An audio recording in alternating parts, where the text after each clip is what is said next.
नवरात्र में शहर के 7 सार्वजनिक पूजा पंडालों में प्रथम दिन मां की प्राण प्रतिष्ठा की गई। श्री दुर्गा पूजा उत्सव समिति टाउन हॉल, गाय घाट के शारदा विद्या मंदिर, नवापुरा स्थित दुर्गा मंदिर, दारा नगर में दुर्गा पूजा समिति, मलिनिया कुआं स्थित मनोकामना दुर्गोत्सव समिति, सुड़िया स्थित एसबी दुर्गोत्सव समिति, बंगाली टोला स्थित इंटरनेशनल सोसाइटी द्वारा मां की पूजा अर्चना शुरू हुई।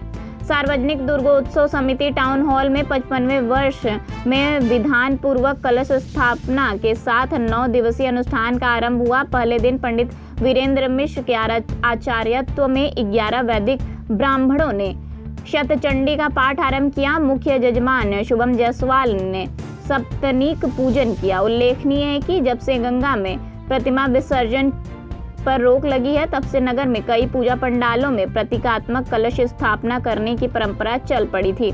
टाउन हॉल में कुछ वर्ष कलश की स्थापना किया गया। इसके बाद से देवी की रजत आभा वाली प्रतिमा प्रतिवर्ष प्रतिष्ठित की जाती रही। देवी की रजत आभा वाली प्रतिमा की पूजा ट्रस्टी संजीव अग्रवाल के भैरवनाथ स्थित आवास पर की गई। गायघाट स्थित शारदा विद्या मंदिर, नवापुरा स्थित दुर्गा मंदिर, सुड़िया स्थित एसबी दुर्गोत्सव समिति में पंडाल में प्रतिमा के दर्शन आरंभ हो गए हैं। देवी प्रतिमा की प्राण प्रतिष्ठा अभिजीत मुहूर्त में की गई। हमारे संग अध्यक्ष जी हैं जो बताएंगे कि इस बार नवरात्र में क्या क्या व्यवस्था की गई है और किस तरह से दर्शनार्थियों को कोई असुविधा न हो।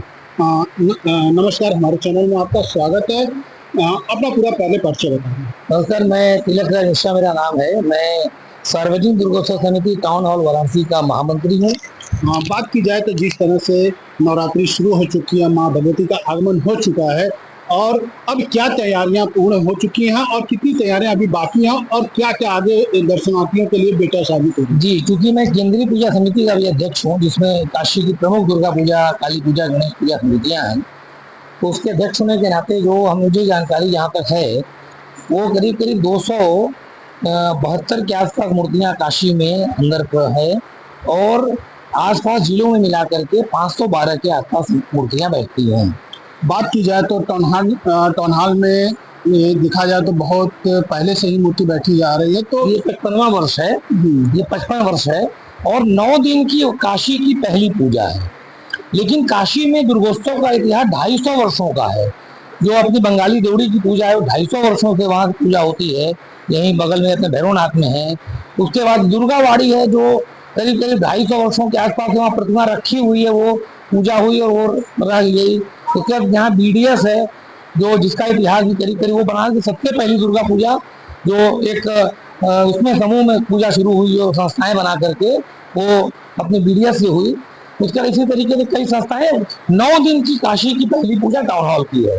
यहाँ 9 दिन पहले दिन की प्रार्थना प्रारंभ होती है, शतचंडी पाठ से माँ का एक पूजन प्रारंभ होता है जो वीरेंद्र मिश्रा जी ने इस बार किया। हमारे एक बहुत ही प्रतिष्ठित व्यवसायी शुभम जायसवाल जी हैं जो कि दवा व्यवसायी हैं, वो सपत्नीक यहाँ कल पूजन किए। और इसी तरीके से शक्ति प्रवचन माला में शाम का सायंकाल दिल्ली से पधारे हैं आचार्य जनार्दन कृष्ण जी, रामस्वरूप द्विवेदी जी काशी के हैं। इन लोगों ने प्रवचन का कार्यक्रम किया, एक नवरात्र को एक भक्तिपूर्ण वातावरण देने के लिए। बात की जाए तो जिस तरह से धीरे धीरे बनारस को मिनी बंगाल का रूप से देखा जा रहा है, तो इसमें कितनी सच्चाई दिख रही है? देखिए, मिनी बंगाल काशी को इसलिए बोलते हैं कि काशी एक धार्मिक नगरी है। काशी में भगवान राम और दुर्गा, क्योंकि शारदीय नवरात्र हम मनाते ही इसलिए हैं कि भगवान प्रभु श्री राम ने रावण से युद्ध करने के लिए, शक्ति को अर्जित करने के लिए शक्ति की आराधना की और 9 दिनों तक आराधना करने के पश्चात उनको शक्ति प्राप्त हुई, जिससे उन्होंने रावण का वध किया। इसीलिए रावण दशहरा के दिनों रावण का वध करते हैं। तो इस नाते बहुत ही अच्छा सामंजस्य प्रभु श्री राम, भगवान शिव और दुर्गा का सामंजस्य काशी में देखने को मिलता है, क्योंकि काशी में सार्वजनिक समिति का एक बहुत बड़ा इतिहास रहा है जिसने बहुत सारी समितियों को बल दिया है। आज भी हम सब कहीं भी कोई दिक्कत आती है खड़े होते हैं। एक आर्थिक रूप से बहुत बड़ा विषय काशी का है। काशी में जब दुर्गोत्सव का पर्व होता है तो ये इकोनॉमिक रूप से एक बहुत बड़ा काम करता है शहर के अंदर। कि आप देखिए, प्रतिमाओं का जब निर्माण प्रारंभ होता है तो प्रतिमाएं बनती हैं, मूर्तिकार मूर्ति बनाते हैं, टेंट लगता है, पंडाल बनता है, अपने बिजली वाले काम करते हैं। वहाँ पर जो है अपने जो ठेले खुमचे वाले व्यापारी हैं, गण हैं, वो दुकान लगाते हैं। झूले लगते हैं, मेला लगता है, और जो भोग और प्रसाद का वितरण होता है भंडारे में, बाकी प्रसाद लगा करके रोज, उसमें हमारे एक किराना वर्ग के लोग हैं, उनसे सामग्री खरीद करके हम लोग उसका निर्माण करते हैं। तो एक बहुत बड़ा उत्सव और इकोनॉमिक रूप से एक बहुत बड़ा एक रोटेशन होता है धन का इन 9 दिनों में। बात की जाए तो जिस तरह से दिन ब दिन दुर्गा पूजा में तब्दीलियां हो रही हैं, सुरक्षा व्यवस्था को लेकर क्या तैयारियां कर रही हैं? देखिए, ये प्रशासन से भी हम लोगों ने एक विषय वार्ता किया है, क्योंकि जिला प्रशासन के लोग बहुत तत्पर हैं। प्रशासन स्वयं कमिश्नरेट हो चुका है। पहले यहाँ 1 IPS हुआ करते थे, यहाँ 4-4, 5-5 IPS हैं, और सभी अधिकारी बहुत जागरूक हैं, बहुत ही तत्पर हैं, सारे थाना अध्यक्ष तत्पर हैं। तो ये सारी चीजें सुरक्षा के दृष्टिकोण से हमारी LIU सक्रिय है, IB सक्रिय है। प्रधानमंत्री का क्षेत्र होने के कारण हमारी भी जिम्मेदारी बनती है कि मेरा यह निवेदन सभी कमेटियों से, आपके माध्यम से, मैं रोज अपने ग्रुप में ही प्रार्थना कर रहा हूँ लोगों से कि हम लोग अपने वॉलेंटियर्स को रखें, कार्ड दे करके रखें, और अपने पंडाल में, अभी यहाँ भी आगे लग जाएगा वो, एक अग्निशमन की सामग्री अवश्य रखें, क्योंकि कहीं भी कोई ऐसी दुर्घटना भगवान न करे हो तो पहले दिक्कत हमें होगी, प्रशासन बाद में आएगा। तो हम उसकी व्यवस्था कर लें।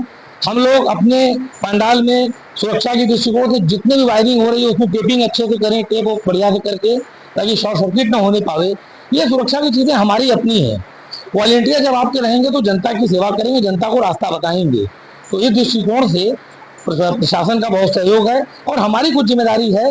मेरी अपील लोगों से है, व्यापारियों से है, आम जन से है, लोग ऑनलाइन शॉपिंग न करें, जो शॉपिंग करना है दुकानों पर जाएं। और सरकार से मेरा निवेदन है कि ऑनलाइन शॉपिंग को टैक्स ज्यादा करके थोड़ा महंगा करें, क्योंकि भाई मेरा मांग इसलिए कि मैं पूरे बनारस की केंद्रीय पूजा समिति का अध्यक्ष हूँ, और इन व्यापारी भाइयों के कारण हमारी दुर्गा पूजा होती है। उनके चंदे से, उनके सहयोग से पूजा कर पाते हैं।